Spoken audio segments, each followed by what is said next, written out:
I gotta share. Yeah. First off, is this Buc-ee's? Oh no, this is Duluth. Okay, never mind. I thought this was a Buc-ee's cup. Never mind. I was gonna. If you ever been to Buc-ee's, you know it's a magical place. It's not that good. It's cool. It's a vibe.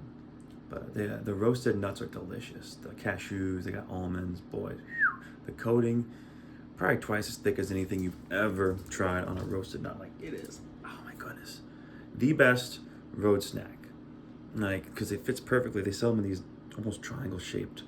It's conical that tapers to a point. Like, you know, a cone, right? It's a cone that tapers down. Obviously, it's like idiot. That's what a cone does. Anyways, I'm getting confused with my words, boys. Getting confused with my words. Batman, hold me. Batman. But yeah, Buc-ee's. They got there's sour candy. There's sour belts. Oh my god. Oh yeah. All right.